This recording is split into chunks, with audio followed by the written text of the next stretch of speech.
I had heard a knock on the door, but when I opened it, no one was there. I looked around. Nothing. Then I looked down and saw it. Lying there on the doorstep was an old cell phone with a cracked screen. I picked it up and clicked the home button. It opened without a passcode, revealing a home screen with only one app.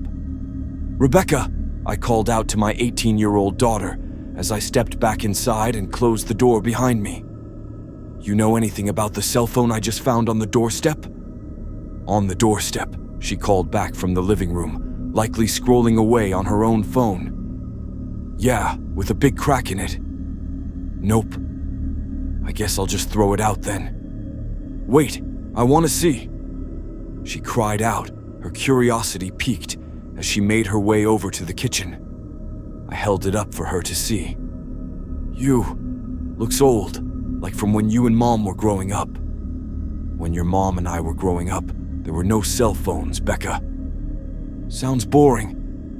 "Yeah, it was. Perfectly boring, in the best way possible.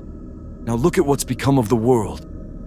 Yeah, let me see it," she said, snatching the old cracked cell phone out my hand. "What's the passcode?" "There isn't one." She opened it. "Just one app? This phone is so mid."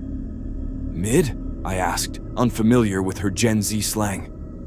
"It means like mediocre, Dad. Where'd you find this thing anyway?" "I told you, on the doorstep. Someone knocked and ran away."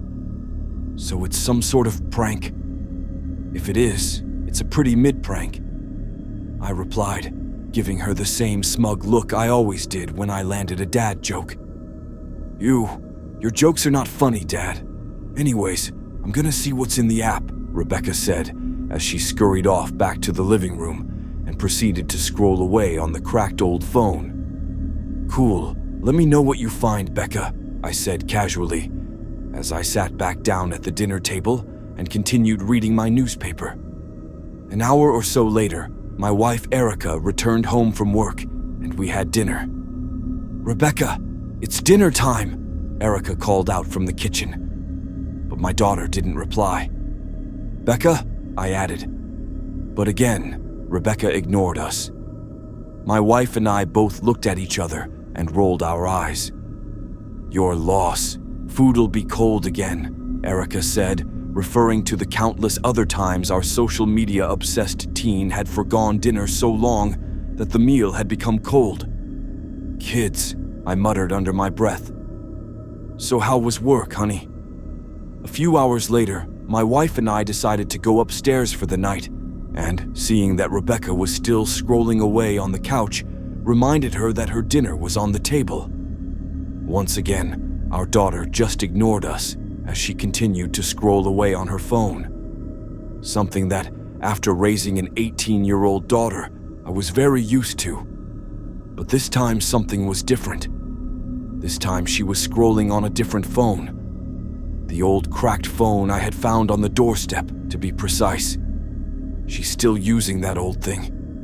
Wonder what app was on there. Must be some game or social media thing, I thought to myself. "Just remember to turn the lights out before you go to bed, Becca," my wife called down before we retired to our bedroom, to no reply. But the next morning, not only did we find the lights on, but we also found Rebecca still sitting there. Sure enough, scrolling away on the old cracked phone. "Rebecca," my wife called out. "Did you even sleep last night?" "Yeah, Becca, you really shouldn't be pulling all-nighters like that," I added as I went to the kitchen to put on a pot of coffee. But before I could make it that far, something caught my eye on the kitchen table. To my disbelief, there was Rebecca's dinner, still sitting there, completely untouched. That's when I knew that something was very wrong. By the time my wife and I were able to pry the old cracked cell phone out of our daughter's hands, Rebecca had gone into a sudden fit of rage. "Give it back," she screamed, her eyes cold and lifeless. I tossed the phone to Erica behind me while I stood between her and our daughter. I said, "Give it back," Rebecca screamed again in a threatening fashion. "Becca, what's gotten into you?" It's just an old phone, and a cracked one at that," I began. But before I could continue, my innocent daughter, who had never laid a finger on a soul her entire life, suddenly lunged at me, swung her arm, and ran her nails across my face, tearing the flesh from my skin and causing blood to pour down my neck. "Rebecca!" I yelled, raising my voice. But it was too late. She had already hopped over me and chased my wife into the kitchen. When I finally caught up to her at the entrance to the kitchen, I saw my daughter standing there with a steak knife on one side of the kitchen table, while my wife stood on the other, shaking in fear as she held the old cracked phone in her hand. "What was on that app?" I asked hypothetically out loud, realizing that whatever my daughter had discovered on the phone must have been the cause of her 14-hour doomscroll and subsequent fit of rage. But Erica must have taken me literally, immediately opening the phone and going to the app. I saw a perplexed look wash over my wife's face as she took her finger, placed it on the phone's cracked surface, and started to scroll. "No! Erica, stop!" I cried out as I ran over to her and ripped the phone from her hand. But before I could even process what had happened, I heard the steak knife that my daughter was holding fall to the kitchen floor, before she too collapsed to the ground. "Becca?"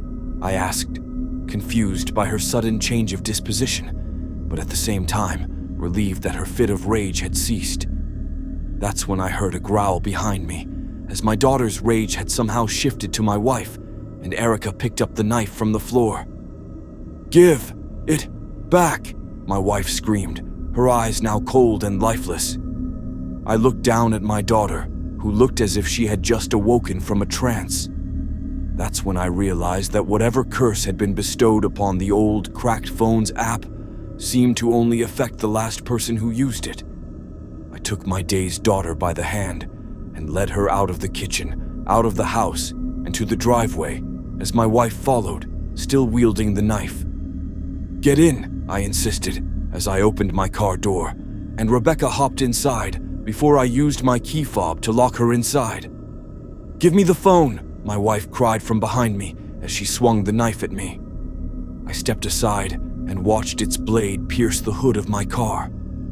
I thought to call out my wife's name in an attempt to snap her out of it, but immediately realizing that there was only one way to snap her out of her trance. As she struggled to pull the blade out of the car, I seized the opportunity to run back in the house and turn on the sink in the first-floor bathroom. Eventually, my wife came back inside looking for me and, sure enough, headed for the source of the running water.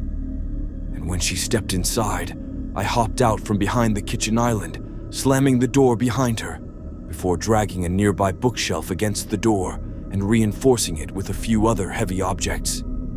"Give me the phone!" I heard her cry out from inside the bathroom as I looked at the old cracked cell phone that I was still gripping in my hand and knew what I had to do. 30 minutes later, the deed was done.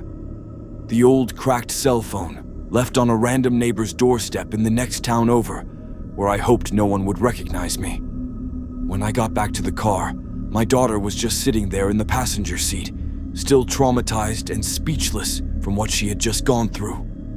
We drove home in silence, and when we finally got back, we waited by the barricaded bathroom door as my wife continued to scream, and waited, until eventually she stopped. I slid the heavy objects and bookshelf aside and opened the bathroom door to find Erica just standing there, as if waking from a bad dream, the same exhausted expression on her face that I'd seen previously on my daughter. It had worked. My wife was no longer possessed by the vile device. Erica walked over and hugged me. I looked over at my daughter. She smiled. I smiled back. In that moment, two things became clear. One, someone else had been possessed by the phone prior to leaving it on my doorstep. Two, someone new was possessed by it now. But all that mattered to me in that moment was that my family was okay. I wish I could say that after the dust settled, my daughter swore off cell phones, social media, and apps altogether. But the truth is, It only took a day before she was back to doomscrolling on her own phone. Now every time she does, and her dinner gets cold, I can't help but fear that she's been possessed again. But then I realize she's just a teenager.